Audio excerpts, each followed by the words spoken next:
લક્ષ્ય ન્યૂઝ, એક નજર, એક લક્ષ્ય. બનાસકાંઠાના તેનીવાડા ખાતે યોજાયેલા કાર્યક્રમમાં મુખ્યમંત્રી શ્રી ભૂપેન્દ્રભાઈ પટેલે શાળામાં પુનઃ પ્રવેશ મેળવનારા વિદ્યાર્થીઓ, તેમના વાલીઓ અને મેન્ટર્સ સાથે મુલાકાત કરી હતી. આ દરમિયાન મુખ્યમંત્રીશ્રીએ બાળકો સાથે સહજતાથી વાતચીત કરી તેમના અભ્યાસ, શાળા છોડવાના કારણો અને ભવિષ્યના સપનાઓ અંગે જાણકારી મેળવી હતી. મુખ્યમંત્રીશ્રીએ વિદ્યાર્થીઓને જણાવ્યું કે શિક્ષણ જીવન બદલવાનું સૌથી મોટું સાધન છે. નિયમિત શાળાએ જવું, મહેનતથી અભ્યાસ કરવો અને આત્મવિશ્વાસ સાથે આગળ વધવું જરૂરી છે.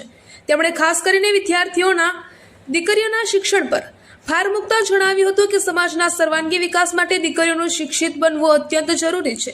મુખ્યમંત્રી શ્રી ભૂપેન્દ્રભાઈ પટેલે જણાવ્યું હતું કે વડાપ્રધાન શ્રી નરેન્દ્રભાઈ મોદીની ભાવના છે કે રાજ્ય અને દેશનો કોઈ પણ બાળક શિક્ષણથી વંચિત ન રહે. આ જ વિચારધારા સાથે ગુજરાતમાં શાળા પ્રવેશોત્સવ અને કન્યા કેળવણી મહોત્સવ જેવી લોકભાગીદારી આધારિત પહેલો શરૂ કરવામાં આવી છે, જેના પરિણામે શિક્ષણ પ્રત્યે લોકોમાં જાગૃતિ વધી છે. તેમણે વધુમાં જણાવ્યું કે હવે શિક્ષકોની જવાબદારી માત્ર બાળકોને ભણાવવાની નથી, પરંતુ શાળા છોડનારા બાળકો શોધી ફરીથી શિક્ષણના પ્રવાહમાં જોડવાની પણ છે.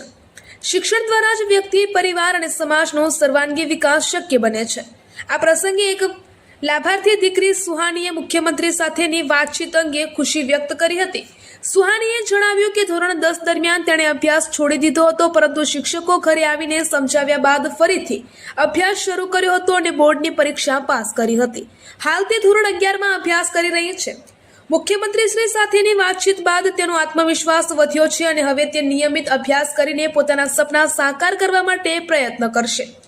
બનાસકાંઠા જિલ્લામાં બેક ટુ સ્કૂલ મિશન હેઠળ નોંધપાત્ર કામગીરી કરવામાં આવી છે. વર્ષ 2023-24, 2024-25 અને 2025-26 દરમિયાન વિવિધ કારણોસર શાળા છોડનારા બાળકોનો સર્વે કરવામાં આવ્યો હતો. જિલ્લામાં કુલ 37,415 ડ્રોપ આઉટ બાળકોની ઓળખ કરવામાં આવી હતી, જેમાંથી 29,451 બાળકોને ફરીથી શાળામાં પ્રવેશ અપાવવામાં આવ્યો છે. તેમાં 14,875 કુમારો અને 14,576 કન્યાઓનો સમાવેશ થાય છે. આ પૈકી 23,032 વિદ્યાર્થીઓને ગુજરાત સ્ટેટ ઓપન સ્કૂલ સાથે જોડવામાં આવ્યા છે, જ્યારે 6,368 વિદ્યાર્થીઓને નિયમિત શાળાઓમાં પુનઃ પ્રવેશ અપાવવામાં આવ્યો છે. અહેવાલ શ્રવણ સોલંકી, ધરણીધર ઠીમા.